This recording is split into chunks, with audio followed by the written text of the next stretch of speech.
So yeah, hands up, gotta admit it, when Nintendo first launched its fresh new Switch OLED console, my enthusiasm levels were stuck somewhere between forced to watch a James Corden TV special and just stepped in sloppy dog poo in my brand new trainers. And I'll leave it to you to decide which one of those would actually be worse than the other. All the same though, I am a big fan of the original Nintendo Switch, so I decided to give the OLED update a ruzzy good go. And I'm really glad I did, because it improves on the original in a good few ways, even if it's not quite the Switch Pro with super boosted performance that we all really hoped and prayed for. So the Switch OLED Edition console is available right now for 309 quid. I've been gaming like a mofo on it for the past months. Here's my in-depth review and also a side-by-side comparison with the original Switch so you can see whether it's worth an upgrade.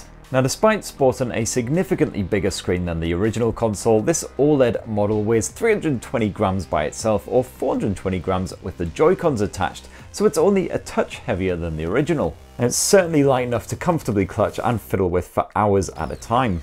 Nintendo's design looks and feels more premium overall, from the vent up top which isn't quite as gaping as before, to the reduced logo size and the significantly skinnier bezels surrounding that screen. And even better, that rear stand is now fully adjustable, so you can prop the Switch OLED at any angle, ideal when you're travelling by train or just playing a bit of co-op at home with a mate. And the Switch OLED also feels a bit more sturdy and robust compared with the original model as well, although I was still quite precious about tucking it away in a carry case when it wasn't in use, just in case the screen gets scratched. Thankfully, touch wood, no scratches or scuffs to speak of so far, but I have heard that it's not great on that front, so you might want to get a screen protector if you are rather paranoid. And I've also heard some people complaining about the game card slot here on the Nintendo Switch OLED as well as the original model. Personally, I didn't have any problems with it whatsoever. I found it super quick and easy to get a card ripped out of there and slot a new one in place.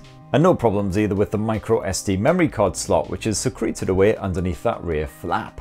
Nintendo's bundle dock has also changed up for this OLED model. This now includes a LAN port for getting online, as well as your usual HDMI for connecting to a TV and 2 USB ports. And that LAN port will be super handy if your home Wi-Fi is more pants than a whole lorry full of Wi-Fronts, especially if you want to jump online and use your Nintendo Switch Online membership to blast your mates over its internet.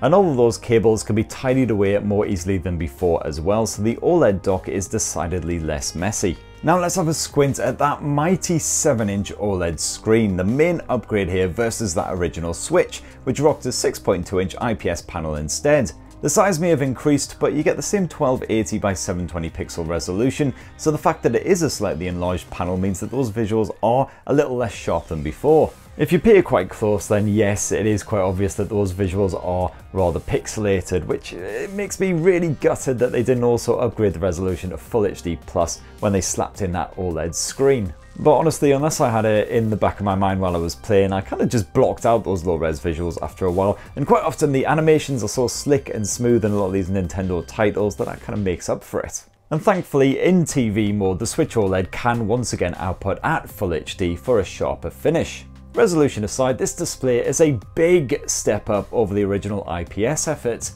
The difference in contrast is immediately apparent from the very second you hit the power button, with gorgeous deep blacks versus the murky greys of yesteryear.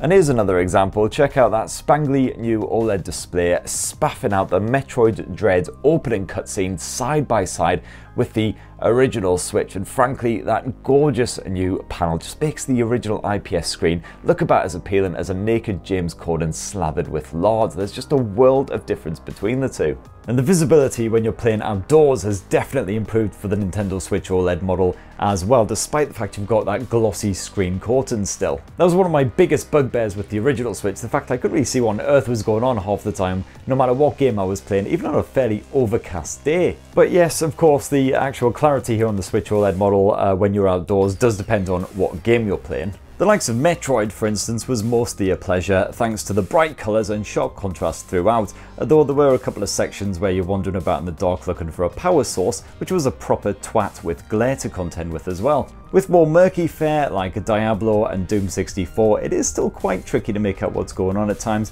unless you are playing in a more ambient environment. So don't be surprised if you don't realise that a demon is munching on your face until you've already expired. But yeah, when I stayed clear of the more gloomy fare, I did find that outdoors play not a problem. And colours are also pleasingly poppy thanks to that OLED tech, although you can also temper the punchy visuals in the display settings if you like. As for the screen refresh rate, well, that's once again a 60Hz, so your animations are nice and silky smooth, if not quite as hyper-realistic as you'll get on the likes of the PS5 or the Xbox Series X. And Nintendo has also upgraded the stereo speakers for the Switch OLED. By now I mean they actually blast audio towards your lug holes instead of out the arse end, so that sound appears louder and clearer versus the original model. I was definitely happy enough relying on those speakers when I wasn't playing in public. You've also got a headphone jack up top if you do want a bit of privacy, and thank the baby Jesus, the Switch OLED Edition now also supports Bluetooth headphones, which is an absolute godsend when you're traveling light with just a pair of Bluetooth buds. That said, the Bluetooth experience here on the Nintendo Switch OLED ain't great. I found I had to manually reconnect my headphones every time I booted up the console, while the Bluetooth audio was often crackly even with really premium phones, along with a short but obvious lag. And if you fancy hooking up a Bluetooth headset to get, a bit of online chatter on the go for your Nintendo Switch online shenanigans, well, you're shit out of luck because this thing doesn't support Bluetooth microphones. Now the controls here on the Switch are just as good as ever. The Joy-Cons look and feel just the same as the original versions, although Nintendo has apparently made some subtle refinements in the meantime, so they should be less prone to that pesky drift shenanigans. Here's hoping, at least, and I certainly found that with the Joy-Cons, as with the original Switch, I was perfectly happy playing on this thing for a good 2-3 hours. A nice comfortable experience, and my hands weren't locked into the Action Man grip after all of that. And as before as well, those Joy-Cons can be quickly and easily removed from the main body of the Switch if you want to play co-op with the mate, or if you just want to get a little bit of distance between you and the screen, make that 720p resolution a little bit less obvious. As for performance, well, this ain't no Pro model. The Switch OLED sports the same custom NVIDIA Tegra chipset as the original model, no extra memory to speak of, no refinements whatsoever.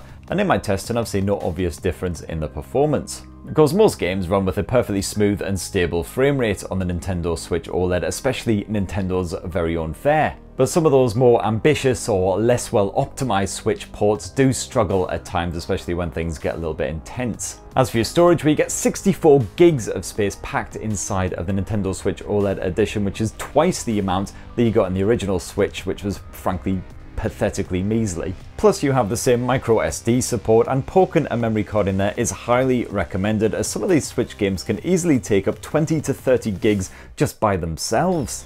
The actual Nintendo Switch game selection is as brilliant as ever, with a massive collection of AAA and indie titles to choose from. And many of these indie games are often on sale for like 3 or 4 quid, so you can quickly and easily build a collection without spunking up huge amounts of cash. And that's a very good thing, because Nintendo's first party titles rarely drop below around sort of 30 to 40 quid. It'll be a cold day in hell before one of those goes on half price. And we're talking valuable whiskey money here.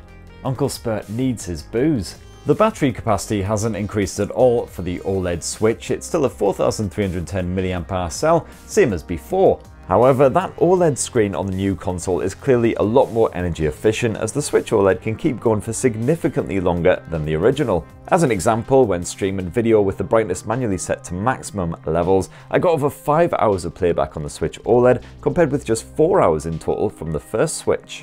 So that's my full, final, frank review of the Nintendo Switch OLED console after using it for about a month or so and wasting so many hours trying to beat those bloody bosses in Metroid. I don't know if it's just because I'm old and I suck at games now, but goddamn, that game seems to be getting even harder than before. And no, this is no Pro model for sure, but there's enough refinements and improvements in the Nintendo Switch OLED, no less that gorgeous display, that make me never want to return to the original Switch ever again, frankly. And that said, of course, it is difficult to justify an upgrade to the Nintendo Switch OLED over the original if your original Switch is still working absolutely fine and you want gushing money out of every single orifice on your body. But I'm definitely a big fan of that refined design, the sharper contrast, and the improved outdoor visibility. So that's what I think. What about you, fine folk? It'll be great to hear your thoughts down below in the comments, especially if you've been blazing away through Metroid or whatever else on the Switch OLED for the past few weeks. And for more on the latest and greatest tech, please do poke, subscribe, ding that notifications bell, and have yourselves a fantastic rest of the week. Cheers everyone, love you.